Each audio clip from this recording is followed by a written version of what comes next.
자, 반갑습니다. 20년도 3회 제6과목 건설안전기술 설명드리겠습니다. 101번 문제부터 가겠습니다. 자, 101번 문제는 콘크리트 타설을 위한 급부집 동발의 구조 검토 시 가장 선행되어야 할 작업은, 자, 이런 문제인데, 이것은 뭐 토목 건축에서 구조와 관련된 내용들입니다. 자, 제가 간단하게 콘크리트 타설 모양은 아주 단순하게 하나 그려 보겠습니다. 자, 이런 곳에다가 이런 형태의 콘크리트 구조물을 타설하고자 합니다. 자, 그러면은 여기에 우리는 해야 될 것들이 있습니다. 자, 뭐가 있냐 하면은 여기에 이렇게 거푸집이 들어가고, 여기에도 거푸집이 들어가고, 여기에도 거푸집이 들어갑니다. 자, 이렇게 거푸집이 들어가고, 거푸집 밑에는 이 동바리가 들어갑니다. 동바리. 자, 그래서 거푸집이 들어가고,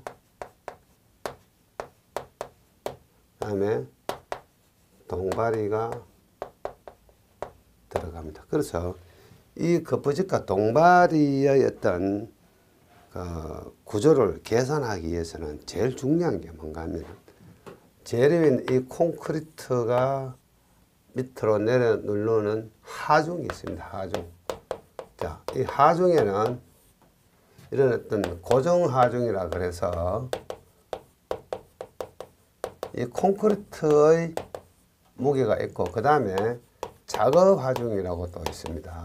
작업 하중은 뭔가 하면은 이 콘크리트 타설하기 위해서는 여기에 사람이 이렇게 올라가고 각종 어떤 기구, 장비나 기구들이 이렇게 위에 있습니다. 자, 그래서 자, 이것을 하중이라고 이야기하고, 그 외에 외력이라고 또 있습니다. 외력. 자, 외력은 뭐 여러 가지가 있는데, 이런 데 작용하는 외력은, 자, 바람의 하중, 풍 하중이 있고, 작업 중에 뭐 지진이 올 수도 있습니다. 그래서 지진 하중이 있을 수도 있고,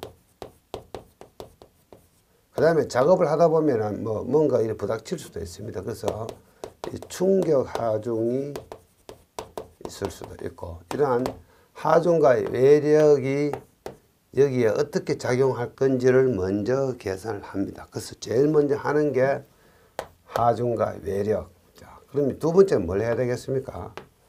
하중과 외력이 이 거푸집에 미치는, 또는 이 동발에 미치는 응력 계산을 합니다. 응력. 자, 만약에 하중이, 전체 하중이 W를 하면은 이 W를 이 부분이 만나는 어떤 면적으로 나누어 주면은, 자, 이것은 응력이 되는데, 이 응력은 어떻게 보면은 단위가 킬로그램, F 퍼 뭐 제곱센티미터라든가 이런 단위로 형성이 됩니다. 그래서 단위 면적당에 적용하는 힘을 응력이라고 이야기합니다. 그래서 이 응력이 계산이 되면은 이 응력을 거푸집과 동발에 어떻게 받을 건지 단면 계산을 하게 되고, 자, 단면 계산에 따라 가지고 뭐 동발을 어떻게 몇 개를 할 건지 어떤 배치, 그리고 거푸집 이 판, 거푸집 너리라고 이야기합니다. 이 거푸집 너리 두께는 얼마나 할 건지 이런 것들을 계산을 하게 됩니다. 자, 그래서 이 문제에서 가장 먼저 하는 게 뭐라고요?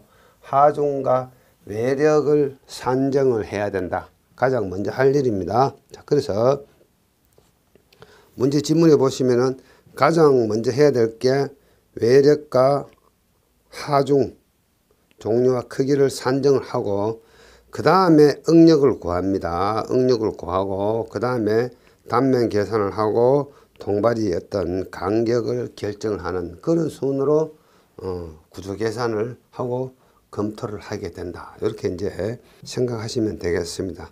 지금은 이렇게 이제 가장 선행되어야 할 작업은 이렇게 출제가 되었지만은 다음에는 어떻게 출제될 수 있습니까? 순서. 그래서 구조검토 순서, 이런 문제가 나올 수도 있습니다. 자, 그러한 경우에는 하중 계산, 응력 계산, 단면 및 배치 간격 계산을 한다. 이렇게 여러분들은 답안을 적어주시면 멋진 답이 될 수가 있습니다. 자, 102번. 다음 중 해체용 작업용 기계 기구로서 거리가 가장 먼 것은, 자, 우리가 구조물을 해체를 한다. 자, 그 구조물 건물을 해체하고 그 부지에다가 다른 건물을 짓기 위해서 해체하는 장비나 기계를 이야기하는 겁니다. 자, 여기서 진동 논란은 뭡니까? 이 흙의 다짐 장비입니다. 다짐 장비. 흙을 다지는 장비입니다. 구조물 해체하고는 전혀 상관이 없죠. 자, 그 다음 103번 문제로 갑니다. 자, 103번 문제는 뭡니까? 급식 동발 등을 조립하는 경우에 준수해야 될 안전조치 기준으로 옳지 않은 것은, 자, 여기에 동발이 시공을 한다 그랬습니다. 자, 동발이 시공을 할 때, 자, 동발이는 강가는 높이 2m 이내마다 수평 연결재를 2개 방향으로 만들고 수평 연결재의 변이를 방지할 것. 자, 여기 보시면은 이 단면인데, 자, 동발이는 저 안쪽에도 동발이가 이렇게 또 설치가 되겠죠. 여기도 안쪽에 동발이가 이렇게 설치가 되겠죠. 자, 그러면은 이렇게 동발이가 설치되면 동발이는 어떻습니까? 2m 이내마다 수평 연결재. 자, 요렇게 연결을 하고, 요렇게 연결을 하고, 이런 수평 연결재를 어떻게 해요? 한 방향, 두 방향, 한 방향, 두 방향, 이런 식으로 2개 방향으로 만든다. 맞는 이야기입니다.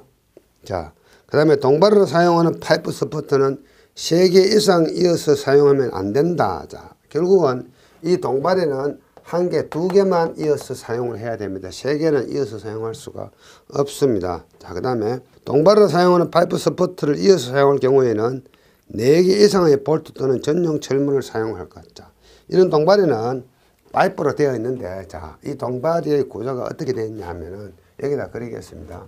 자, 요런 동발이가 있으면은 파이프로 되어 있는데, 여기 이렇게 사각형의 판이 이렇게 달려 있고, 여기도 사각형의 판이 이렇게 달려 있습니다. 그래서 여기 구멍이 4개가 있고, 전부 다 어떻게 볼트로 연결을 합니다. 자, 이렇게 하는 경우도 있고, 자, 요렇게 해서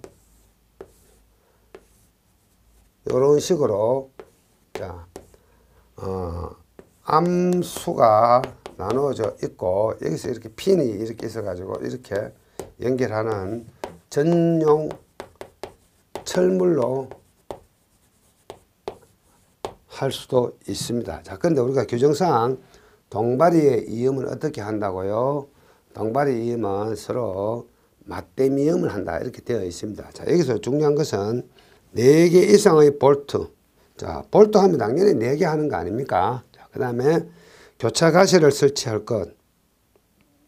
자, 여기서 옳지 않은 것은 동발이로 사용하는 강간틀과 강간틀 사이에는 교차 가시를 사용할 것. 자, 103번에서는 자, 우리가 여기서 교차 가시라는 말은 뭔가 하면은 서로 어긋나게 경사 방향으로 설치하는 어떤 브레이싱 개념을 가시라고 이야기할 수가 있습니다. 자, 그래서 이 103번 문제가 만약에 보통 우리가 동발이는 실제로 현장 가면은, 자, 교차 가시는 어떤 건가 하면은 이렇게 경사 방향으로 이렇게 철물을 대어 가지고 이 부분을 고정해 주는 건데, 일반 강간 동발이에서는 교차 가시를 안 하고요, 강간 틀로 되어 있는 동발이가 있습니다. 그런 경우에는 교차 가시를 한다. 이렇게 기억을 하시면 될 것 같습니다. 자, 일단은 3번이 정답이다. 자, 그 다음에 104번 문제로 갑니다. 자, 104번 문제는 말비계. 자, 요 말비계는 아주 단순한 구조인데도 요 말비계는 문제가 엄청 자주 나오는 내용입니다. 자, 이 말비계는 일단은 이 내용을 보면은 갈로 안에 넣기인데, 지주부재와 수평면의 기울기는 75도 이하로 하고, 말비계 높이가 2m 초과하는 경우는 작업 발판은 40cm 이상으로 할 것. 이렇게 되어 있습니다. 그래서 이것도 제가 여러분들에게 말비계 그림을 하나 보여드리겠습니다. 말비계 그림을 보여드리면서 여러분들하고 보면 좋겠습니다. 자, 요게 말비계의 그림인데, 자, 이것을 현장에서는 우마라고 이야기합니다. 소우자 말맞자. 그래서 말비계는 말의 안정처럼 생겼다 해서 말비계라고 이야기합니다. 자, 일단은 2m 미만일 경우에는 자, 이 작업 발판의 폭을 30cm 이상으로 하게 되고요. 자, 이 높이가 2m 이상인 경우에는 작업 발판의 폭을 40cm로 한다, 이상으로 한다. 그 다음에 요게 지주부재입니다. 지주부재의 요 경사는 75도 이하로 할 것. 자, 그 다음에 이 지주부재와 지주부재 사이에는 어떻습니까? 보조부재를 사용을 해서 이 지주부재가 이렇게 망가지지 않도록 한다. 그 다음에 이 지주부재 끝에는 미끄럼 방지 장치를 합니다. 자, 요게 말비계에 대한 그림입니다. 그래서 이 그림을 생각하시면서 여러분들은 이 내용을 보시는 게 이해도가 빠를 수가 있습니다. 그 외에 말비계에 대해서 여러 형태로 문제가 출제가 되니까 다음 시험을 대비해서 여기 있는 내용도 여러분들 꼼꼼히 한번 읽어보시기 바랍니다. 자, 그 다음에 105번 문제입니다. 자, 요 105번 문제는 뭡니까? 산업안전보건관리비 예상하는 어떤 법적인 기준들이다, 이렇게 생각하시면 되겠습니다. 그래서 자, 산업안전보건관리비 계산 기준에 따른 일반 건설공사 갑 대상액 5억 원 이상 50억 미만인 경우 안전관리 비율과 기초액 서라. 요걸 그냥 암기해야 됩니다. 근데 그렇다고 여기 있는 모든 표를 여러분들이 암기할 필요는 없고요. 자, 주로 잘 나오는 게 모든 표는 산업안전 기사에서 모든 표에 관계되는 문제들은 표의 첫 번째 거 요거 잘 나옵니다. 요거만 잘 기억하시면 되고, 가끔씩 이런 문제도 나옵니다.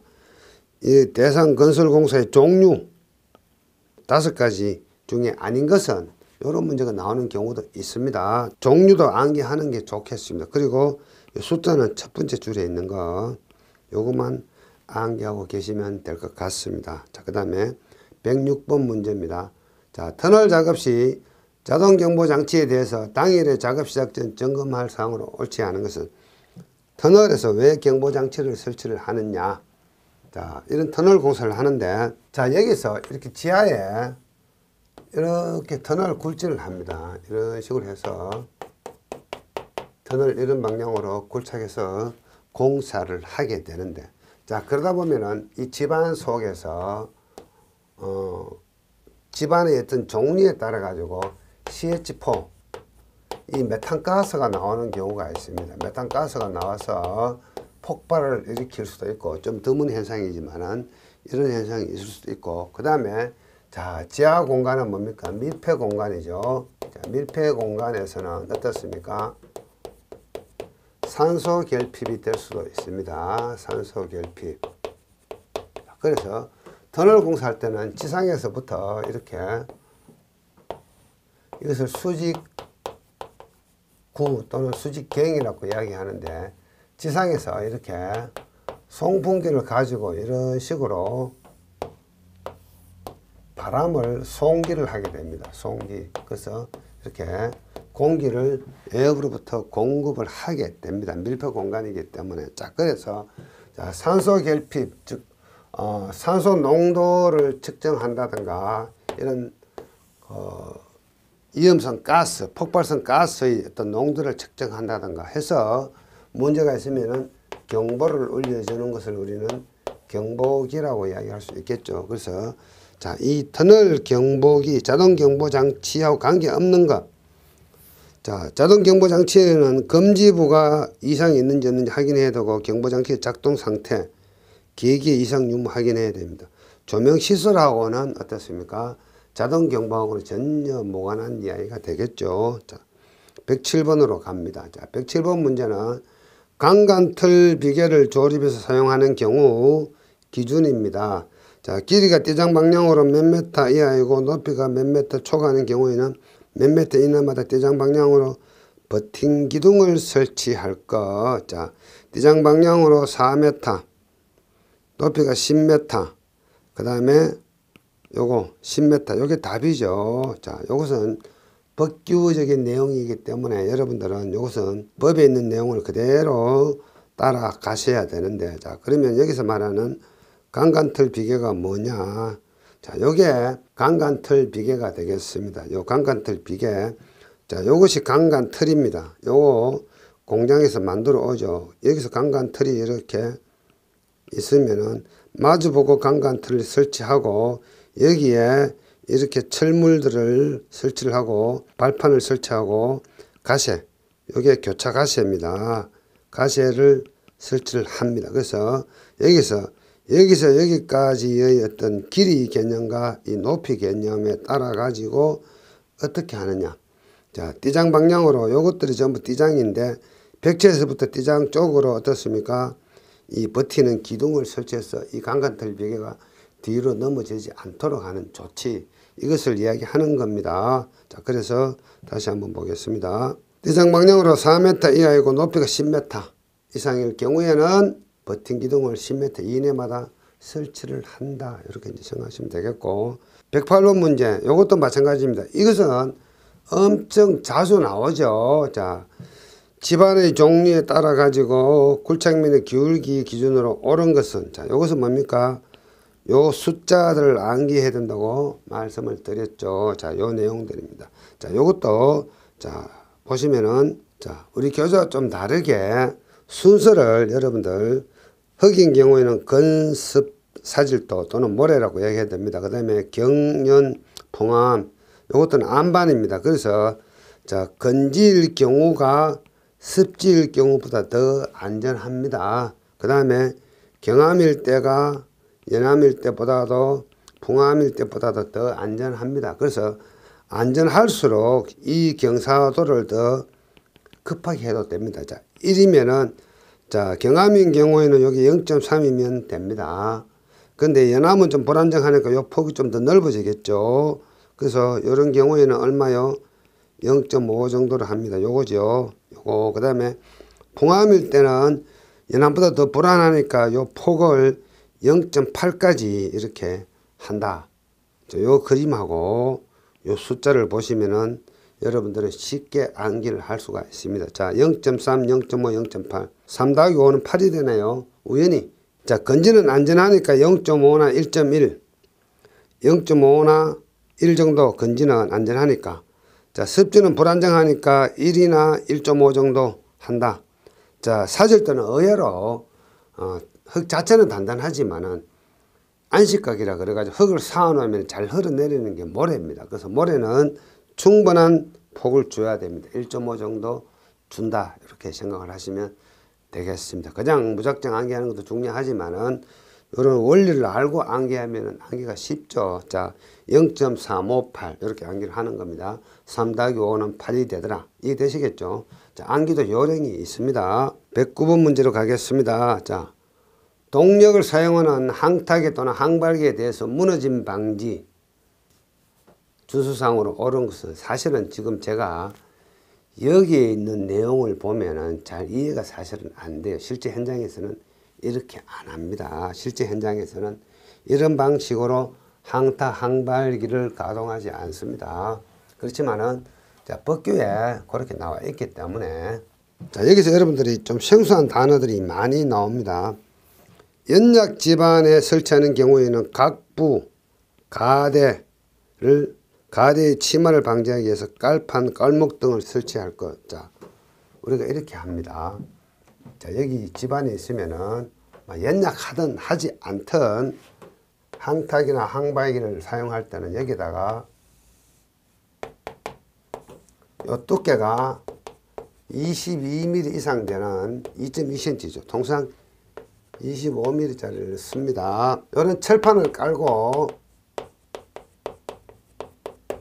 이 위에 이런 대형의 항타, 항발기 장비가 올라갑니다. 이렇게 해서, 자, 항타, 항발기 장비는 이렇게 생겼습니다. 이런 식으로 해서 와이어가 이렇게 되어 있고, 자, 여기서 이렇게 말뚝을 이렇게 박는 장비입니다. 그래서 여기 엄청나게 두꺼운 철판을 깔고 작업을 하게 됩니다. 이 장비하고 지금 여기 내용하고 조금 차이가 있는데, 자, 그렇지만 제가 최선을 다해 설명을 드려 보겠습니다. 각부, 각이라는 이야기는 뭡니까? 다리라는 이야기죠. 다리나 또는 가대, 임시로 받치는 그 판을 이야기하는 겁니다. 가대의 침하를 방지하기 위해서 깔판이나 깔목 등을 사용할 것. 자, 실제로 이런 대형 장비에서는 이 깔판을 철판을 가지고 사용을 하게 됩니다. 자, 그 다음에 2번도 마찬가지입니다. 각부나 가대가 미끄러질 우려가 있는 경우에는 말뚝 또는 세기 등을 사용해서 각부나 가대를 고정시킬 것. 저는 아직 이런 장비 본 적이 없습니다. 아주 옛날에 이런 장비가 있었겠죠. 요즘 이런 장비가 없습니다. 요즘은 다 이런 식으로 철판을 깔아서 이 장비가 움직이기 때문에 사실은 요 내용들이 좀 현실성은 없는데 아직도 이 법규에 정해져 있습니다. 그래서 이대로 문제가 나옵니다. 자, 항타기도 요즘은 국내에서 항타기 잘 안 씁니다. 요즘은 전부 다 파일 드라이버 구멍을 뚫어 가지고 말뚝을 집어 넣는 겁니다. 그건 항타기가 아니에요. 사실은 말뚝 시공 장비입니다. 항타기라는 이야기는 이 항은 말뚝이란 뜻입니다. 항은 말뚝이란 뜻이고 말뚝을 때려 박는다 해서 항타기라고 이야기합니다. 자, 말뚝을 타입한다 이런 말도 쓰는데 타입은 타격해서 박는 것을 항타기라고 이야기하지만 요즘 말뚝 장비는 대부분 오가 또는 티포라 그래가지고 구멍을 뚫어가지고 말뚝을 그냥 집어넣고 시멘트로 그라팅을 해버리는 그런 공법을 씁니다만은 자, 과거에 이런 공법들이 있었기 때문에 여전히 법에는 이 문구가 그대로 살아있다고 생각하시면 되겠습니다. 자, 3번도 맞는 이야기고요. 4번은 뭡니까? 버팀줄을 3개 이상으로 고정한다. 뭔가를 고정하려면 삼각형으로 고정을 해야 되죠. 그래서 3개 이상이라고 생각하시면 됩니다. 110번 이런 문제는 상식이죠. 어떤 운반을 하는데 인력으로 운반하는 게 있고 기계로 운반하는 게 있는데 자, 기계 운반 작업으로 실시하기 부적당한 것은 뭐겠습니까? 이 치근물이 뭐 복잡하고 형상이 성질이나 크기가 다양한 그런 어떤 물건들은 기계로 하기가 쉽지 않죠. 그래서 인력으로 합니다. 그 다음에 터널 등의 건설 작업을 하는 경우에 낙반, 이 방지 조치와 거리가 먼 것은, 자, 이것은 뭔가 하면은, 자, 이런 터널이 있는데, 자, 조금 전에 제가 그린 그림 하나 그려드렸죠. 자, 이렇게 해서 지하에 이렇게 터널을 합니다. 이런 방향으로 터널을 굴절합니다. 이거 단면을 그려보면은, 이렇게 단면이 엄청 크겠죠. 자, 요 단면을 좀 확대해서 그려보면, 이런 단면이 되겠습니다. 그래서 이 터널 굴착하다 보면은 이 상부에는 이렇게 안반 속에 균열이 있습니다. 균열. 이것을 우리는 전리라고 이야기합니다. 전리. 그래서 전리가 이런 식으로 발달이 되어 있는데, 자, 그러다 보면 요 암들이 어떻습니까? 여기 전리가 있으니까 여기 밑으로 이렇게 떨어지겠죠. 이것도 마찬가지입니다. 요것들이 이렇게 떨어지겠죠. 이것을 우리는 암반이 떨어진다 해서 낙반이라고 이야기합니다. 낙반. 자, 이거 방지 대책, 낙반 방지 대책을 이야기하는 겁니다. 그래서 첫 번째, 터널 지보공을 설치한다. 여기서 터널 지보공은 가장 대표적인 게 콘크리트를 칩니다. 여기다가 아주 얇게 콘크리트를 뿜어서 붙이는데 이것을 콘크리트라고 이야기합니다. 콘크리트. 그 다음에 콘크리트를 치고 나면은 여기다가 굵은 철근을 박습니다. 즉 체막대기를 박는데 그것을 우리는 이렇게 해서 박아주는데 이런 방향으로, 요거 색깔이 안 보이니까 파란색으로 하겠습니다. 이런 식으로 이렇게 박아줍니다. 이것을 우리는 록볼트라고 이야기합니다. ROCK, BOLT. 이 록은 뭡니까? 암석, 암반이란 뜻이죠. 그래서 박아주면은 이것들이 어떻습니까? 이 록볼트에서 매달려 있거나 또는 그 바느질을 하듯이 안반을 기워준다는 느낌이죠. 짜깁기 한다 이런 느낌을 받을 수가 있습니다. 그래서 록볼트를 체결을 한다, 설치한다. 그 다음에 콘크리트하고 록볼트는 터널 지부공에 해당이 됩니다. 자, 그 다음에 최종적으로 여기에다가 강지부라는 게 있습니다. 강지부, 강제로 해서 이렇게 받쳐줍니다. 이것을 우리는 강지보다 이렇게 이야기합니다. 강지보 해주고 최종적으로 여기에다가 콘크리트를 한 번 더 쳐주고 콘크리트를 이렇게 쳐서 최종적으로 터널을 만들게 되는데, 자, 이때 터널 지보공은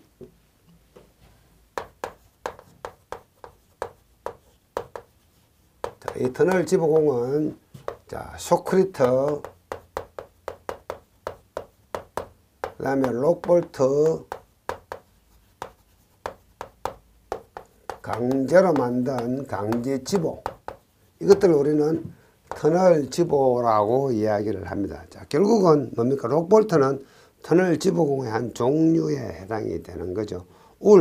울타리하고는 전혀 상관이 없습니다. 그 다음에 부석의 제거. 자, 여기서 이 터널 시공할 때 발파를 하게 되는데, 발파를 하면은 눈에는 이 돌들이 이렇게 붙어 있는데, 여기에 붙어 있는데, 여기 돌들이 이렇게 붙어 있는데, 떠 있는 돌, 완전히 딱 붙어 있지 않고 발파를 하다 보면은 다시 금이 가가지고 곧 떨어질 것 같은 암석들이 있는데, 그것을 우리는 부석이라고 이야기합니다. 부석. 그래서 안에서 백호 브레이커라 부석을 이렇게 약한 힘을 주어 가지고 톡톡톡 쳐서 전부 미리 사전에 떨어뜨립니다. 이것을 우리는 부석을 제거한다 이렇게 이야기합니다. 그래서 부석 제거, 락볼트 설치, 터널 지붕 설치는 맞는 말이고 울타리 설치는 상관이 없습니다. 자, 112번 문제로 가겠습니다. 자, 이 문제는 여러분들이 이제 아주 자주 만났을 겁니다. 장비 자체보다 높은 장소의 땅을 굴착하는 것. 자, 파워 쇼벨입니다. 자, 드래그 라인은 낮은 장소였죠. 낮은 장소.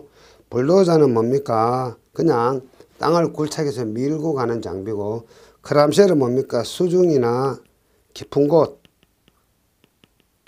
좁은 장소에 해당이 되는 거였죠. 자, 요것도 여러분들 많이 보셨을 겁니다. 또 보여드리겠습니다. 자, 요 문제는 항상 요 표와 그림만 기억하시면 됩니다. 자, 파워 쇼벨은 높은 것, 백호 드래그 쇼벨은 낮은 것, 드래그 라인은 낮은 것, 크람쉘은 수직 굴착, 수중 굴착, 낮은 곳. 자, 그래서 요 그림, 파워 쇼벨은 높은 것, 백호는 낮은 곳, 드래그 라인도 낮은 곳, 크람쉘도 낮은 곳, 수중 깊은 곳. 요것만 잘 생각하시면 이와 관련된 문제는 여러분들이 다 풀어보실 수가 있습니다. 그 다음 113번 문제입니다. 이것도 법규에 나오는 거죠. 사다리식 통로의 길이가 10m 이상일 경우에는 5m 이내마다 계단 참을 설치한다. 계단 참은 뭐죠? 먹는 참이 아니고, 자, 계단 참은 이런 걸 이야기하는 겁니다. 자, 여기에 계단이 이렇게 있는데, 계단이 쭉 가다가 계속해서 올라갈 수가 없습니다. 그래서 사람이 이런 쉬어가는 공간, 평평한 공간을 만들어 주고 여기 다시 이렇게 올라가야 되겠죠. 이것을 우리는 참이라고 이야기합니다. 계단 참. 자, 요 계단 참은 5m 이내마다 설치한다. 이렇게 기억을 하시면 될 것 같고, 그 다음에 114번 갑니다. 자, 114번 요거는 어떻습니까? 역시 산업안전기사에서 단골 문제죠. 추락 방지망 설치 시 방망의 신품과 폐기시 인장 강도는 항상 나오는 거죠. 그때 그물코의 크기가 얼마냐에 따라가 달라지죠. 그래서 그물코의 크기 10cm, 5cm에 따라 가지고 자 240, 200, 110 갈로 안에는 폐기할 때 강도 값이죠. 그래서 이 방망사 신품에 대한 강도하고 폐기시 강도에 대한 문제는 아주 자주 나오는 거죠. 자, 그 다음에 115번 들어갑니다.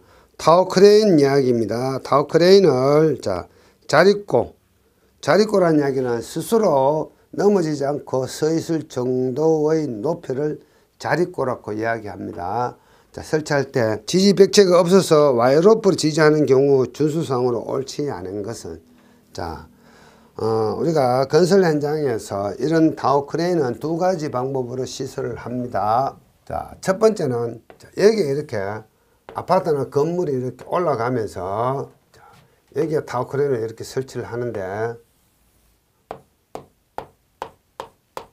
이런 형태로 타워 크레인이 이렇게 설치가 됩니다. 자, 요걸 우리는 마스터라고 이야기합니다. 마스터. 자, 요 앞에 있는 요거는 지브라고 이야기합니다. 지브. 자, 앞에 있는 것이 메인 지브입니다. 메인 지브. 요 뒤에 있는 지브가 있는데 요거는 카운터 지브라고 이야기합니다. 카운터 지브. 자, 요런 경우는 어떻습니까? 일정 간격마다 이 벽체에다 이렇게 지지를 합니다. 이렇게 앙카를 설치해서 잡아주는 방식. 이것은 벽체 지지 방식입니다. 어떤 경우는 도저히 벽체에 지지할 수 없을 경우에는 그냥 홀로 세워놓죠. 홀로 이렇게 서 있을 수밖에 없습니다. 마스터를 이렇게 설치하고 이렇게 해서 혼자서 이렇게 서 있을 수밖에 없습니다. 이러한 경우에는 와이어 로프를 이렇게 지지를 합니다. 와이어 로프 개수는 이렇게 해서 4개로 해서 지지를 하게 됩니다. 자, 이 내용을 가지고 이야기하는 내용들이죠. 자, 와이어 로프를 고정하기 위해서는 전용 지지 프레임을 사용할 것. 자, 와이어 로프를 고정하기 위해서는 와이어 로프 고정하는 위치에는 이런 식으로 지지하는 프레임이 있습니다. 프레임. 전용 지지 프레임을 가지고 해야 된다. 이런 내용이고, 그 다음에 와이어 로프 설치 각도는 수평면에서 60도 이내로 할 것. 자, 이때 이 각도는 60도 이내로 할까, 이런 뜻이 되겠고, 그 다음에 3번 와이어 로프와 그 고정 부위는 충분한 강도와 장력을 갖도록 설치하되 와이어 로프를 클립, 사클 등의 기구를 사용하여 고정하지 않도록 한다. 이게 틀렸죠. 고정하도록 한다. 이렇게 해야 됩니다. 그래서 자, 이러한 경우는 어떻습니까? 자, 이런 부분들에는 전용 철물 와이어 로프를 클립, 사클 등의 기구를 사용해서 고정을 해야 됩니다. 고정하지 않도록 하는 것이 틀렸죠. 그 다음에 와이어 로프가 가공 전선, 전기선에 닿으면 안 되죠. 감전되죠. 그래서 이런 것들은 뭐 몰라도 되는데 요 문구만 잘 찾으시면 답을 찾으실 수가 있습니다. 자, 요것도 제가 여러분들에게 자료를 드립니다. 그래서 요것도 이 자료를 프린트 하셔가지고 여러분들이 참고 삼아 좀 읽어보시면 좋겠죠. 자, 요것들이 지금 타워 크레인의 각종 어떤 부품이고, 자, 여기는 요 그림이 벽체에다가 지지하는 벽체 지지 방식입니다. 자, 그런데 여기 보시면은 요런 식으로 고정용 프레임이 설치가 되어 있죠. 자, 그래서 로프 지지 방식도 마찬가지입니다. 요 위치에는 요런 식으로 전용 지지 프레임을 설치를 합니다. 요것들이 여기에 설치되는 거죠. 요 부분에. 그래서 와이어 로프를 이렇게 잡아서 당겨 줍니다. 그리고 요 바닥에는 어떻습니까? 요 바닥에는 자, 전용 어떤 철물을 사용해서 확실하게 고정을 해야 됩니다. 그리고 요 각도는 얼마라고요? 60도 이내로 해주라. 요게 타워 크레인을 어떤 설치를 할 때 그 기준들이다. 이렇게 생각하시면 될 것 같습니다. 자, 그 다음에 몇 번 문제입니까? 116번 문제네요. 자, 토질 시험 중에 연약한 점토 집안의 점착력을 판단하기 위해서 실시하는 현장 시험은, 자, 우리가 토질역학에서 점착력은 C라고 표현하는데 이것을 점토흙의 강도라고 이야기합니다. 전당 강도라고 이야기합니다. 우리가 전당 강도씩 타우 F는 C 플러스 시그마 탄젠트 파이라고 적는데 순수한 점토인 경우에는 이 파이 값이 제로가 되기 때문에 타우 F는 C가 된다. 그래서 이 C는 점성토가 많은 흙의 강도 값이 되는데 이 강도 값을 측정하는 방법이 베인 테스트입니다. 자, 그래서 이 베인 테스트는 아주 약한 흙 10m 이내의 연약 점토 집안에 사용이 되고, 하중 제하 시험은 PBT라 그래가지고 평판 제하 시험인데 흙의 강도를 측정하는 시험이 아니고, 자, 여기에 어떤 건물을 하고자 합니다. 자, 건물을 하고자 하면은 이 건물의 무게가 이렇게 내려놓겠죠. 그래서 이 무게를 견디는 힘을 지지력이라고 이야기합니다. 또는 지내력이라고 이야기하는데, 이 지내력을 확인하기 위해서 여기다가 어떤 판을 대고 시험을 하는데 그것을 우리는 평판 제하 시험이라고 이야기합니다. 평판 제하 시험. 그래서 이 제하 시험에는 뭐 평판 제하 시험이 있고 구멍을 뚫어서 하는 공내 제하 시험이 있는데 통칭해서 제하 시험이라고 이야기합니다. 이것도 현장에서 하는 거고, 자, 삼축 압축 시험은 실내 실험실에서 흙의 전당 강도를 측정하는 방법이고, 요때 삼축 압축 시험은 점토뿐만 아니고 모래질 흙도 시험이 가능하다고 생각하시면 되겠습니다. 그래서 배인의 모양은 이렇게 생기는데, 여기서 배인이란 뜻은 뭔가 하면은 날개라는 뜻입니다. 날개. 배인은 날개와 같은 말이다. 자, 이것도 제가 여러분들에게 어떤 개념인지 잠깐 실감나게 한번 보여드리겠습니다. 자, 요 사진을 보시면은 요게 지금 배인 시험기인데 아주 작죠. 사람 손으로 이렇게 들고 있죠. 지금 제가 들고 있는 요 펜 정도 크기 되고, 요 끝에 이런 날개가 달려 있습니다. 이렇게 날개가 달려 있고, 자, 장비로 이렇게 지금 보시면 물도 많고 흙이 있죠. 점토 성분이 흙이 있는데 여기에 들어가서 사람 손으로 이렇게 흙에다가 요걸 이렇게 폭 쑤셔 가지고 탁 돌려보면은 요 끝에 여기 보시면 요 끝에 요 눈금이 있습니다. 눈금이 탁 나오는데 그 눈금의 값이 이 흙의 점착력을 나타내는 값입니다. 그래서 자동으로 딱 측정이 됩니다. 아주 간단한 시험 장비인데 암석이나 이런 데서는 못하죠. 아주 약한 집안 사람 손으로 이렇게 푹 쑤셔서 들어갈 만한 연약한 점토, 이런 것에 그 점토의 강도가 얼마인지를 확인하는 시험이 요 배인 시험이다, 이렇게 생각하시면 되겠습니다. 다시 보여드리겠습니다. 이렇게 아주 적습니다. 조만합니다. 이런 작은 상자 속에 요거 넣어가지고 다닙니다. 옆에 보시면 요 상자가 또 있죠. 요 상자 속에 요 시험기가 들어갑니다. 아주 간단한 시험 장치이죠. 자, 그 다음에 117번 문제입니다. 비계의 부재 중 기둥과 기둥을 연결시키는 부재가 아닌 것은, 자, 띠장 가시의 장선은 부재이고 작업 발판은 사람이 올라가서 딛고 서는 발판을 이야기하는 겁니다. 자, 이것도 제가 여러분들에게 그림을 통해서 한번 보여드리겠습니다. 제가 좀 시간만 많으면은 여러분들에게 사진을 통해서 보여드리면 참 좋겠지만 미처 준비를 못했습니다. 자, 요거 보시면은 요 그림이 비계인데, 여기 보시면은, 자, 여기 있는 요게 장선입니다. 장선. 여기에 따라가는 이것들이 전부 다 뭔가 하면은 띠장입니다. 띠장. 그 다음에 여기 보시면 이런 경사 방향으로 설치하는 거 있죠. 요것들이 가세에 해당이 됩니다. 가세. 그래서 장선, 띠장, 가세. 또 뭐가 있습니까? 여기 있는 비계 기둥이 있겠네요. 비계 기둥.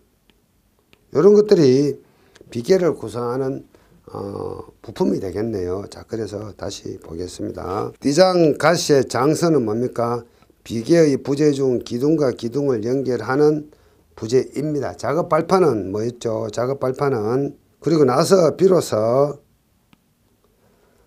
여기에다가 작업 발판을 쭉 깔아주는 거죠. 이런 식으로 작업 발판을 깔아주고 사람이 올라가서 작업을 할 수 있도록 하는 거죠. 작업 발판은 기둥과 기둥을 어떤 잡아주는, 연결하는 그런 부재가 아니고 사람이 작업을 하기 위해서 올라가는 발판을 이야기하는 거죠. 그래서 해당 사항이 없다, 이렇게 생각하시면 되겠습니다. 작업 발판이 정답이 되겠네요. 자, 그리고 118번 갑니다. 자, 이 문제는 쉬우면서도 자주 나오는 문제입니다.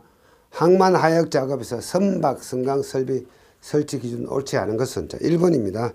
200톤이 아니고 300톤입니다. 300톤. 자, 그 다음에 119번 문제 가겠습니다. 자, 유해이온 방지 여기서 제출 대상 공사가 아닌 것은, 자, 여기서 아닌 것은 뭔가 하면은 지상 높이가 31m인 건축물, 30m가 아닙니다. 31m. 그 다음에 최대 지간 길이가 50m인 교량 건설 공사. 최근에 법이 바뀌었죠. 교량 대신에 지금은 순수 한국말로 다리라는 용어로 바뀌었습니다. 교량이나 다리나 뭐 그게 그거죠. 그 다음 터널 건설 공사는 모든 터널은 유해인 방지 계획서 제출 대상 공사가 됩니다. 그 다음에 깊이가 10m 이상, 11m는 뭐죠? 10m 이상이죠. 만약에 이게 뭐 20m다. 이것도 10m 이상이니까 유해인 방지 계획서 제출 대상 공사에 해당이 되는 거죠. 그 다음에 120분 문제, 마지막 문제가 되겠습니다. 이 문제는 산업안전 기사가 풀기에는 좀 어려운 문제입니다. 본 터널을 시공하기 전에 터널에서 약간 떨어진 곳에 지질조사, 한기, 배수, 운반 등의 상태를 알아보기 위해서 설치하는 터널은 파일럿 터널입니다. 자, 프리패브 터널. 프리패브라는 뜻은 뭔가 하면은 터널을 하고 나면은 요거 그림을 통해서 좀 설명을 드릴게요. 여러분들 그냥 말로 하면 어려우니까. 자, 터널을 굴착을 할 때 이렇게 터널을 만들면은 여러분 자동차 타고 고속도로 가보셨죠? 자, 요 그림이 조금 안 보이네요. 옆에서 다시 그리겠습니다. 여러분 자동차 타고 고속도로 가보시면 어떻습니까? 여기에 차가 다니는 도로가 있고 여기 어떻습니까? 콘크리트로 이렇게 쳐져 있죠. 이런 구조물이 이제 터널인데, 자, 프리패브 터널은 보통 터널은 이 콘크리트를 네모콘을 가지고 와서 현장에서 이 콘크리트를 타설을 합니다. 이것을 우리는 LINING 라이닝 콘크리트라고 이야기합니다. 자, 이렇게 현장에 타설하는 방식이 있고 프리패브 PREFAB 요거는 뭡니까?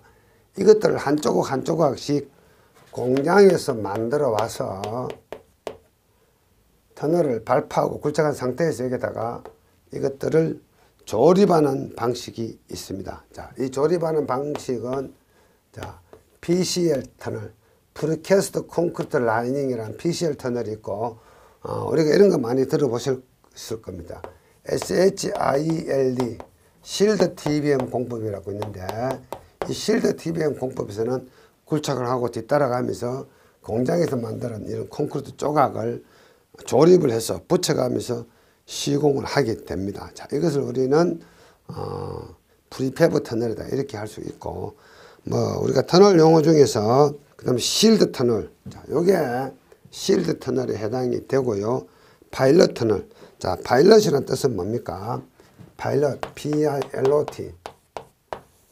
자, 인도하다, 미리 어떤 선행해 본다 이런 뜻입니다. 그래서 터널 선형을 보면은 자, 터널 이런 방향으로 위에서 내려오는 평면도입니다. 이런 방향으로 굴진을 하고 싶은데 자, 굴진하기 전에 미리 이 주변 현황을 보기 위해서 자, 여기에서 조금 떨어진 상태에서 아주 적은 터널을 이렇게 굴진을 해보는 겁니다. 그러면은 여기 있는 어떤 집안의 상태를 확인을 하는 겁니다. 그리고 이 속에 물이 많이 나오는지 지하수가 얼마나 있는지를 확인해 보고 그 다음에 이 터널을 굴진할 때 이것을 참고하기 위해서 미리 뚫어보는 겁니다. 이것을 PILOT 파일럿 터널이라고 이야기하고 경우에 따라서 이렇게 연결해 가지고 자, 자재를 이쪽으로 운반하기도 하고 하는 터널로 쓰기도 합니다. 왜 그런가 하면은 도로 터널에서 아주 높은 산이 있는데 자, 여기 터널이 쭉 굴진해 들어갑니다. 아주 연장이 길기 때문에 자재를 여기서부터 운반하면 상당히 거리가 멀겠죠. 그래서 중간중간에 측면에서 이렇게 터널을 뚫어서 자재 등을 운반하기 위한 보조 터널을 시공하기도 합니다. 이것을 뭐 우리는 뭐 사이드 터널이라고 이야기할 수도 있겠는데, 자, 그 다음에 이렇게 파일럿 터널 하는 방법도 있고, 자, 본 터널을 굴착하기 전에, 자, 여기에 이런 터널을 여기서부터 이렇게 굴진하고 싶을 때 이렇게 큰 단면 터널을 시공을 해야 되는데 미리 여기다가 조금 작은 단면의 터널을 먼저 시공을 하죠. 그럼 여기다가 작은 터널의 시공 단면을 먼저 시공을 하고 나중에 이 부분을 따라가면서 발파를 해서 이 전체 터널을 넓혀주는 확대 시공하는 방법도 있습니다. 그때 이 터널도 토목공학에서는 자, PILOT 파일럿 DUNNEL 파일럿 터널이라고 명칭을 붙여서 사용하고 있습니다. 자, 어쨌거나 본 터널을 하기 전에 미리 뚫어보는 터널이다. 이런 개념을 가지시고 이런 문제가 나오면 다음에는 파일럿 터널 이렇게 쓰시면 되겠습니다. 이 문제는 산업안전 기사에서 아마 처음 나오는 문제에 해당이 될 겁니다. 그래서 앞으로 계속해서 이런 문제가 또 나올 수도 있습니다. 자, 제3회 건설 안전 기술은 여기서 마치기로 하겠습니다. 자, 수고하셨습니다.